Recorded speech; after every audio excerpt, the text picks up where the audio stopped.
Hello बच्चों, क्या हालचाल। आज हम पढ़ेंगे एटॉमिक रेडियस के बारे में। हमने पहले पढ़ा था कि पीरियोडिसिटी जो होती है, पीरियोडिसिटी मतलब फिक्स इंटरवल के बाद कोई एलिमेंट्स क्या करते हैं, सेम जो करते हैं, सेम टू सेम क्या करते हैं, एक जैसा बिहेवियर शो करते हैं, एक जैसा नेचर शो करते हैं। इसे ही पीरियोडिसिटी कहते हैं। और पीरियोडिसिटी में सबसे पहले हम पढ़ेंगे एटॉमिक रेडियस के बारे में। एटॉमिक रेडियस जो है, एटॉमिक रेडियस आपने किताब में ये इसकी परिभाषा, ये इसका आपने डेफिनेशन पढ़ी होगी। ये होता है, मान लीजिए ये एटम ए है, दूसरा पेन ले लेते हैं। ये एक एटम ए है। अब इस एटम का ये न्यूक्लियस है और ये इसकी शेल है, फर्स्ट, सेकेंड, ये थर्ड, ये फोर्थ। ये जो लास्ट वाली शेल है, फोर्थ, इसकी इस न्यूक्लियस से दूरी, द डिस्टेंस बिटवीन, इसको कैसे लिखते हैं अपन, इसकी डेफिनेशन जो किताब में दे रखी है वो ये है कि the distance between outermost shell electron and the nucleus is known as atomic radius. लेकिन बच्चों ये जो डेफिनेशन है, ये गलत है। क्यों? क्योंकि हमने एटॉमिक स्ट्रक्चर में हमने जब चैप्टर पढ़ा था तो हमने ये पढ़ा था कि जो एटम में जो इलेक्ट्रॉन होते हैं, ये इलेक्ट्रॉन पार्टिकल भी हैं और इलेक्ट्रॉन क्या होते हैं, वेव भी होते हैं। अगर ये इलेक्ट्रॉन वेव हैं तो इलेक्ट्रॉन की वेव कुछ ऐसी होगी,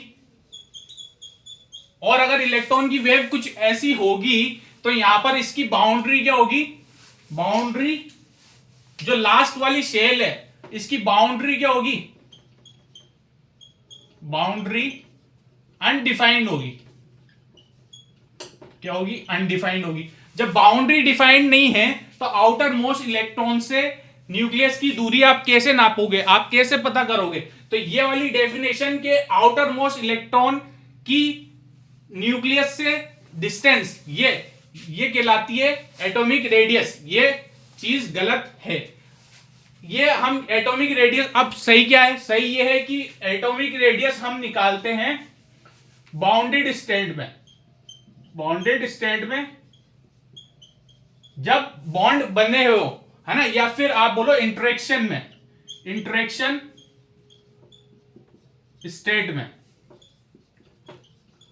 जब दो एटम्स एक दूसरे को अट्रैक्ट कर रहे हो या बॉन्ड बना हुआ हो, जैसे कि यहां पर हाइड्रोजन, ये हाइड्रोजन, ये ए मॉलिक्यूल, ए एटम, ये बी एटम, इन दोनों के बीच में क्या बना हुआ है, बॉन्ड बना हुआ है। तो हम कैसे निकालेंगे इसकी एटॉमिक रेडियस, कैसे निकालेंगे? ये देखिएगा, ये ए एटम है और ये बी एटम है।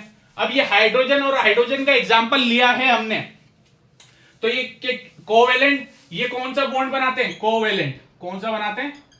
कोवेलेंट बॉन्ड बनाते हैं। तो कोवेलेंट बॉन्ड में क्या होता है बच्चों, से संयोजी बंध में क्या होता है, इलेक्ट्रॉन शेयरिंग होती है, यानी यहां पर क्या होता है, अतिव्यापन होता है, ओवरलैपिंग होती है। ये एक दूसरे को इलेक्ट्रॉन शेयर कर रहे हैं, ओवरलैपिंग हो रही है, ठीक है। यहां पर इसका न्यूक्लियस ए, यहां पर इसका न्यूक्लियस बी। अब ये जो दूरी है न्यूक्लियस बी और ये न्यूक्लियस ए, इन दोनों के बीच की दूरी, इसको हम डी ए बी लिख देते हैं, डिस्टेंस ए बी। इन दोनों के बीच की ये जो दूरी है इसको हम क्या कहेंगे, बॉन्ड लेंथ। इसको क्या कहेंगे, बॉन्ड लेंथ। अब आपको करना क्या है, कुछ नहीं करना है आपको। ये बॉन्ड लेंथ आई कैसे, ये बॉन्ड लेंथ आई, अब ऐसा ये देखिए, डायरेक्ट फॉर्मूला अगर मैं आपको बोलूं तो D A B by 2 is equal to R covalent, यानी कोवेलेंट, ये आर क्या है, रेडियस, यानी कोवेलेंट रेडियस निकाली आपने। कैसे निकाली? Bond length divide by 2। अब ये आई कैसे भाई आया, ऐसे कि ये जो है, ये था एटम ए, इसकी रेडियस मान ली थी अपन ने आर ए, ये एटम था बी और इसकी रेडियस मान ली थी हमने आर बी।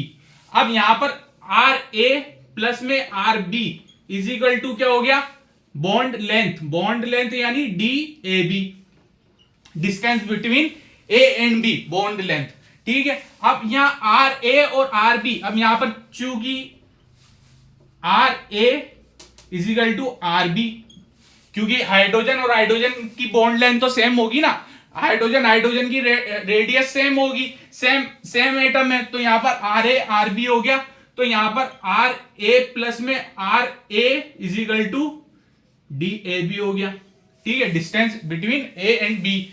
तो आर ए जोड़ेंगे तो क्या हो जाएगा, 2 RA equal to distance A and B. तो आर ए यहां पर बचा, यानी ए की radius equal to bond length D A B divide by 2, half कर दिया हमने बॉन्ड लेंथ का, तो आ गई हमारे पास रेडियस कोवेलेंट बॉन्ड की। ठीक है बच्चों, ये था कोवेलेंट बॉन्ड की बात। अब हम कोवेलेंट बॉन्ड कौन कौन सी बॉन्ड, कौन कौन से बॉन्ड के बारे में पढ़ने वाले हैं, कौन कौन सी रेडियस निकालने वाले हैं, उसके बारे में बता देते हैं हम आपको।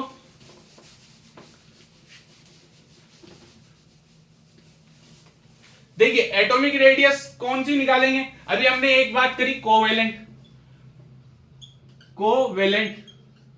रेडियस, और कौन सी होती है, सेकंड होती है वांडरवाल। ये किसके बीच होती है, ये आपको पता है नोबल गैस के बीच होती है, वांडरवाल मॉलिक्यूल्स के बीच में होगी, और इनर्ट गैस या नोबल गैस के बीच में होगी वांडरवाल रेडियस, ये फाइंड आउट करेंगे हम। तीसरी हम देखेंगे मेटेलिक रेडियस। ठीक है, चौथी हम देखेंगे आयनिक रेडियस। तो इन चारों की बात हमें करनी है। सबसे पहले हम कोवेलेंट की बात करते हैं। कोवेलेंट में हमने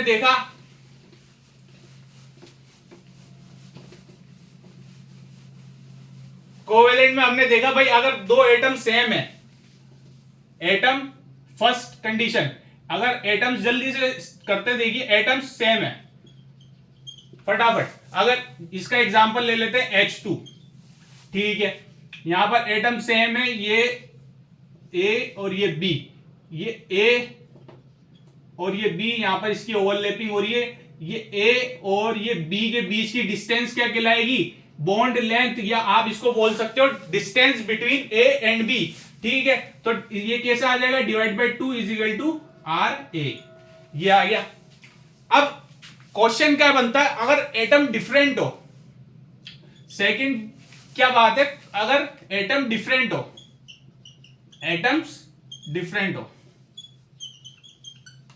बच्चों, अगर एटम डिफरेंट है, मतलब मान लीजिए एक एटम A है और एक एटम B है, आप क्या करें, एटम तो डिफरेंट है लेकिन इलेक्ट्रॉन नेगेटिविटी इज सेम,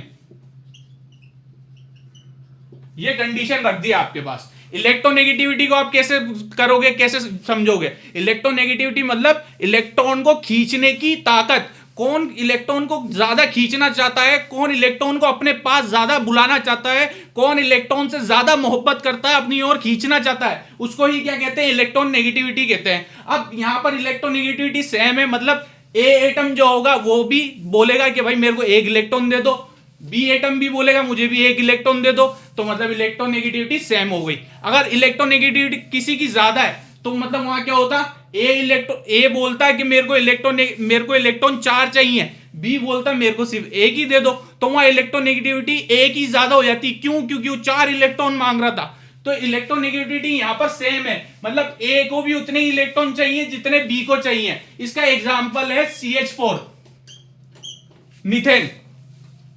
इसमें कार्बन जो होता है, कार्बन की इलेक्ट्रोनेगेटिविटी होती है 2.5, और हाइड्रोजन जो होता है इसका स्ट्रक्चर कुछ ऐसा होता है, टेट्राहाइड्रल, बच्चों पढ़ा था हमने CH4, है ना। तो यहां पर हाइड्रोजन की जो इलेक्ट्रोनेगेटिविटी होती है 2.4 होती है और कार्बन की 2.5 होती है, बहुत माइनर सा अंतर है, यानी इलेक्ट्रोनेगेटिविटी सेम होती है। तो यहां पर इलेक्ट्रोनेगेटिविटी अगर सेम है तो यहां पर जो बॉन्ड बना है तो कोवेलेंट बॉन्ड ही, तो ये A और ये B, ये यहां पर ये क्या हो रहा है, ओवरलैपिंग हो रही है, ये A और ये B, इन दोनों के बीच में जो डिस्टेंस है इस डिस्टेंस को क्या कहेंगे, डी ए बी। ठीक है, ये क्या डिस्टेंस डी ए बी क्या है, बॉन्ड लेंथ, क्या है, बॉन्ड लेंथ, बॉन्ड लेंथ। ठीक है भाई, अब इलेक्ट्रोनेगेटिव सेम है इनकी। अब इलेक्ट्रोनेगेटिव सेम है तो यहां पर कैसे निकालोगे आप, यहां पर ए की क्या रखोगे, ए की रेडियस प्लस में बी की रेडियस, बी एटम की radius is equal to D A B, यानी इन दोनों की रेडियस जोड़ के बॉन्ड लेंथ निकल के आएगी। आपको अब क्वेश्चन दे देगा, मान लीजिए क्वेश्चन दे दिया, CH4 के लिए दे दिया, क्वेश्चन लिखिए, क्वेश्चन लिखिए, देखिए CH4 में आपसे बोल रहा है, CH4 के लिए क्वेश्चन लिखिए, CH4 के लिए बॉन्ड लेंथ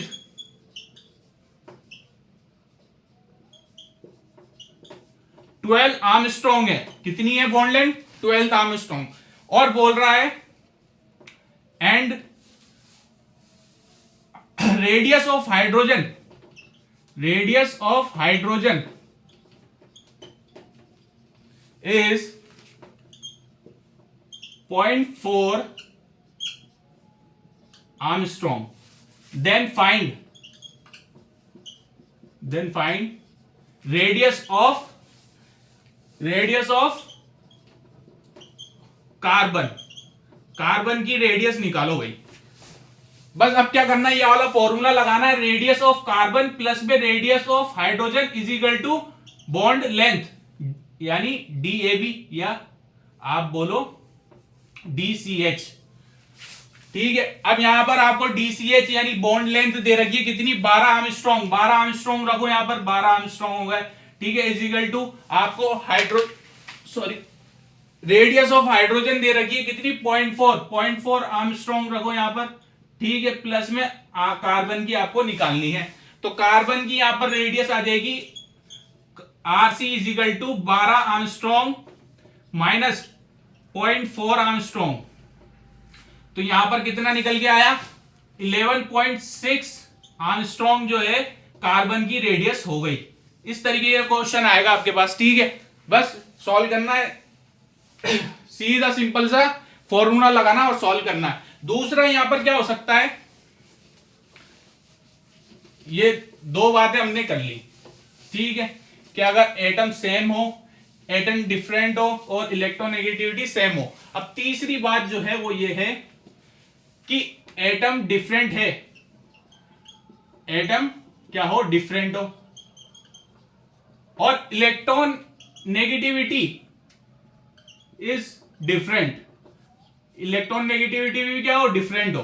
तब क्या करें, इसका एग्जाम्पल क्या है, HCl, HF, HBr, सोन। ठीक है, तो जैसे तो यहां पर एटम डिफरेंट है, इलेक्ट्रोनेगेटिविटी भी डिफरेंट है, तो यहां पर क्या होगा, यहां पर एक फॉर्मूला आएगा, वो होगा, लिख लीजिए, यहां पर एटम डिफरेंट है, मान लीजिए मैं ए की इलेक्ट्रोनेगेटिविटी, यहां पर ए की इलेक्ट्रोनेगेटिविटी ज्यादा है बी से, तो यहां पर जो एटम होगा ए और ये होगा बी, तो यहां पर इलेक्ट्रॉन ज्यादा खींच रहे होंगे, ज्यादा ओवरलैप हो रहे होंगे किसकी तरफ, ए की तरफ, और बी जो होगा वो खाली होगा एटम से। ठीक है, क्योंकि इलेक्ट्रोनेगेटिविटी ए की ज्यादा है, तो इलेक्ट्रॉन ए की तरफ ज्यादा जा रहे हैं, ज्यादा वेव्स उसकी तरफ जा रही है इलेक्ट्रॉन्स की, है ना, तो यहां पर ये कंडीशन होगी। अब यहां के लिए फॉर्मूला बनता है DAB यानी bond length is equal to RA प्लस में RB माइनस 0.9 जाई A माइनस जाई B। जाई A जाई B को अगर आप XA XB भी बोलो तो चलेगा, कोई दिक्कत की बात नहीं है, ये फॉर्मूला निकल के आता है। ठीक है, ये फॉर्मूला निकल के आता है। अब इसी पे आपको क्वेश्चन दे दिया, अब आपको क्या करना है, इसी पे क्वेश्चन दे दिया, देखिए फॉर्मूला तो नोट कर लिया था आपने, है ना, साइड पे लिख देते हैं यहां पर, bond length DAB is equal to RA प्लस में RB माइनस 0.9 जाई A माइनस जाई B। ठीक है, ये फॉर्मूला था भाई, ये साइड में रख दिया अपन ने। अब यहां पर HF के लिए क्वेश्चन है, HF फॉर HF है ना, हाइड्रोजन फ्लोराइड के लिए the bond length is 9 Armstrong. कितना दे दिया? 9 आर्मस्ट्रॉन्ग दे दिया बॉन्ड लेंथ। और आपको बोला है the difference between electronegativity of hydrogen and fluorine is 0.3।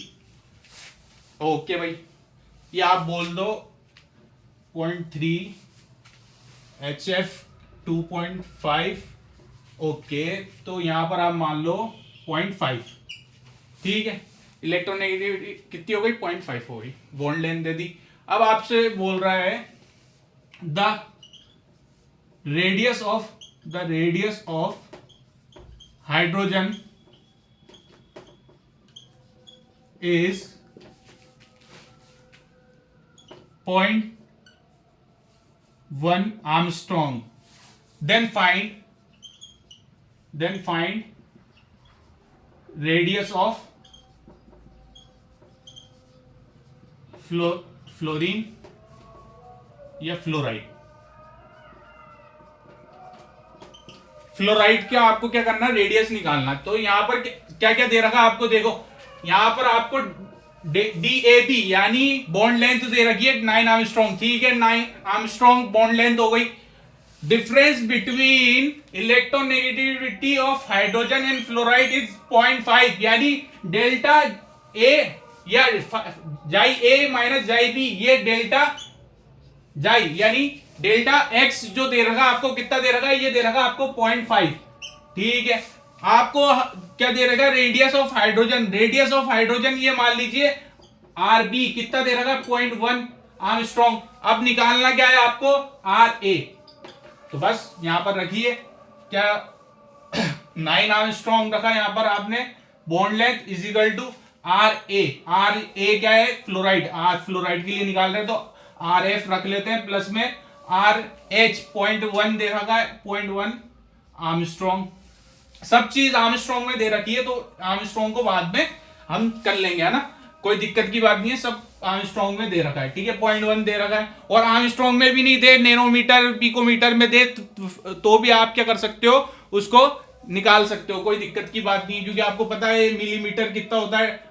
10⁻³ फिर पिकोमीटर कितना होता है? 10⁻12। ऐसा आपको पता है तो आप इसको कन्वर्ट भी कर सकते हो। ठीक है, तो 0.1 यहां पर आ गया ये, और माइनस 0.9। अब 0.9 डेल्टा एक्स, यहां डेल्टा एक्स कितना दे रखा भाई? डेल्टा एक्स दे रखा 0.5। तो डेल्टा एक्स की जगह हम क्या रखेंगे? इनटू में 0.5। अब निकाल लो।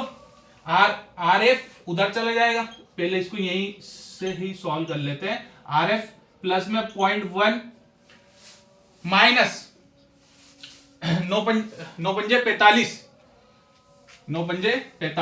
ठीक है, यहां पर आपने रख लिया 1 2 के बाद पॉइंट लगना है, तो यहां पर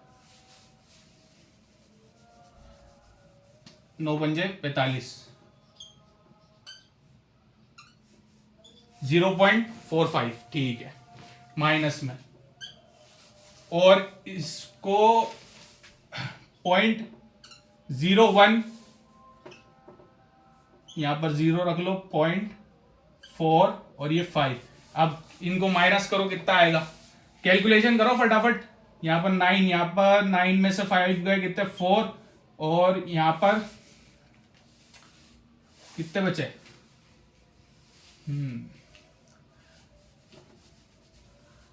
रुको, 0.45, 0.110, ये कितना हो गया? 5, ये 3, ये यहां पर आपको बचे 9 इज इक्वल टू RF प्लस में यहां पर आपको बचे 0.35। ठीक है, अब ये 0.35 उधर चले जाएगा। RF is equal to 9 minus 0.35। अब निकाल लो आंसर जो भी आ रहा है। आंसर क्या आ रहा है भाई, ये रख लो, और ये हो गया 35, इधर आपने दिए 9, ये बचे 5, और ये बचे 6, और यहाँ बचे 8। तो ये आ गया आपका आंसर 8.65 आर्मस्ट्रॉन्ग। ये होगी फ्लोराइड की रेडियस, ये क्या होगा, रेडियस हो जाएगी। इस तरीके के क्वेश्चन आते हैं नीट में और जेई में, तो आपको ये सॉल्व करना है। नेक्स्ट हम लेक्चर पढ़ेंगे आयनिक रेडियस के बारे में, वंडरवर्ल्ड रेडियस के बारे में, और मेटेलिक रेडियस के बारे में, ठीक है। जब तक अपना जो है माइक भी ठीक हो जाएगा, माइक जो है खराब हो चुका है, वो माइक गिर गया था एक्चुअली, तो माइक सुधरने गया हुआ है, जब तक सही हो जाएगा और अपना नेक्स्ट लेक्चर भी अपलोड हो जाएगा। Thank you.